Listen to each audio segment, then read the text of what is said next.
Wisconsin has a history of helping people in need. In the late 1970s and early 1980s, a new and different need was recognized by local churches and community organizations.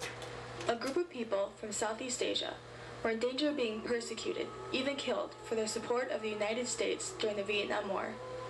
To the credit of the people of Wisconsin, they stood up and offered help to our allies, the Hmong. The Vietnam War, which took place between 1959 and 1975, changed our country and the Hmong people forever. The United States supported the South Vietnamese government in its effort to resist domination by North Vietnam. However, the war was a guerrilla war, fought through the elements of surprise and not with the types of weapons we had at our disposal. In order to win, we needed help from the local population. We found this help in our Hmong allies. The Hmong were a hill tribe from Laos. In return for their assistance in fighting North Vietnam, the United States promised the Hmong safe housing if we lost the war. Some battles they fought on our behalf were brutal and they suffered many casualties. As many as 50 Hmong soldiers were sacrificed to save one American life. In other words, they took bullets which would have otherwise killed American soldiers.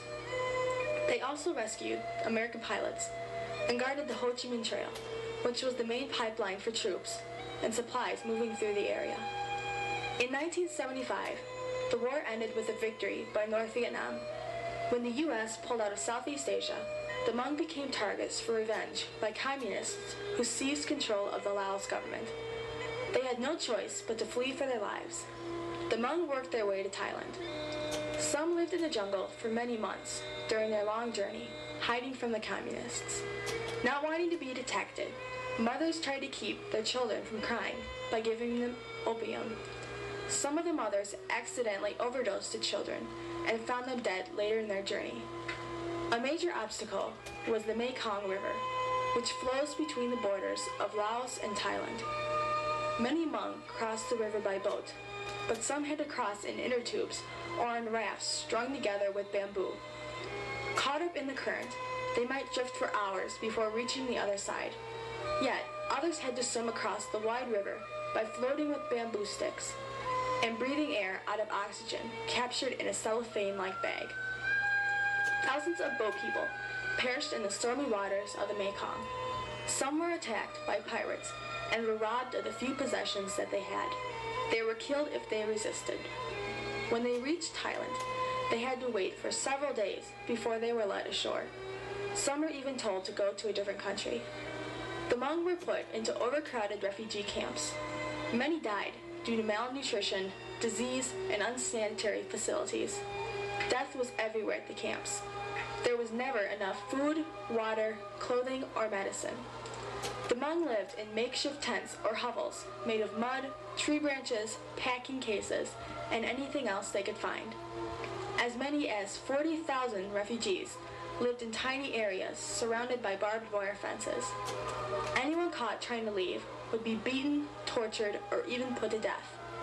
Conditions improved only when international agencies and the United States government began to help at the refugee camps. They brought desperately needed supplies, shelter, and organization. Yet, for a whole generation of Hmong, camp life was the only home they knew.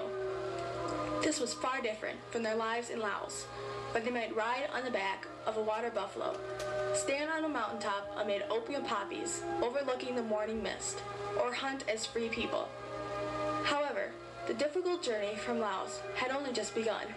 They could not go back home because they would face certain death, and they could not stay permanently in the camps. They needed for the Americans to fulfill their promise to provide them with permanent homes. One refugee named Mai Hang told of her experience in coming to America as follows. The Americans came to Ban Vinai to interview the families who had been working for the CIA in Laos. We decided to apply for an interview, and if we passed, we could go to America. On December 18, 1979, they announced that my family could leave for Bangkok. Our relatives got together for the last time. At that time, there was no way to know what things would be like on the other side of the world. We had no way of knowing what would happen to those who stayed either. It was a hard situation. We didn't know if we'd ever see each other again. As soon as I stepped on the bus, my heart broke. and I thought things will change forever since I will be on the other side of the world. I remember my family reaching up their hands to the window of the bus, crying and wishing us good luck, and saying they hoped we would see each other again. Everyone was crying so hard because parting hurt so much. The Hmong traveled from the refugee camps to Bangkok by bus. They were housed there in tents and buildings for days. Before even leaving Southeast Asia, they had to change planes several times.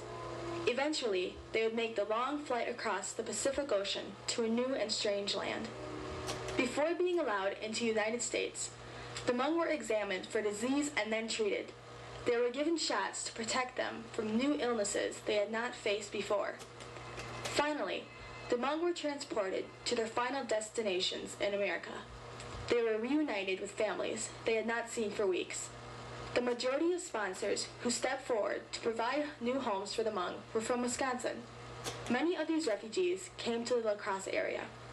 Mr. Dennis Tucker of the La Crosse Area Hmong Mutual Assistance Association states that the Hmong immigration process was hard on the La Crosse community. La Crosse was not used to seeing people of color. In 1980, it was ranked the 5th most white community for its size in the United States. In 1979, the first Hmong family moved into La Crosse. More families were sponsored by local groups, and the population grew. Family members sponsored their relatives. Hmong elsewhere heard about La Crosse by word of mouth and chose to migrate there. Many were attracted by the bluffs overlooking La Crosse, which reminded them of their homelands in Southeast Asia. By 1990, approximately 800 Hmong had chosen to live in La Crosse. The number continued to grow until now, more than 3,500 Hmong live there and make up about 11% of the community's population. The Hmong faced many problems in adapting to life in the La Crosse area. Just as many whites were not prepared for change, neither were the Hmong. No one taught them what to expect. At first, some Hmong broke up end tables or coffee tables for firewood in their homes, not realizing that food is cooked on stoves here. Others did not know how to use toilets. The mostly white La Crosse community was now faced with residents who did not look like them, talk like them, or associate with them. Most of the Hmong did not have jobs and thus needed to live off welfare. The Hmong could not speak or read the English language.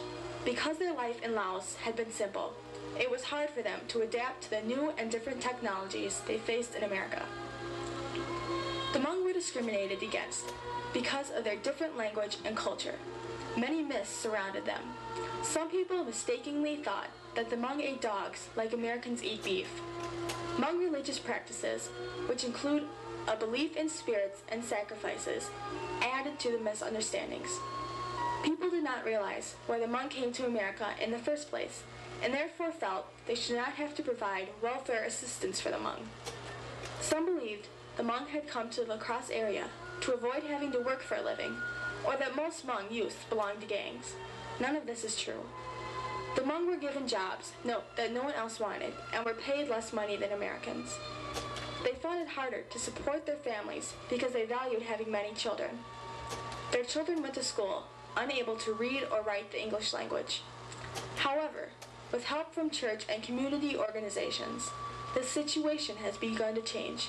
The Hmong are being taught about American laws, about our language, and our educational process.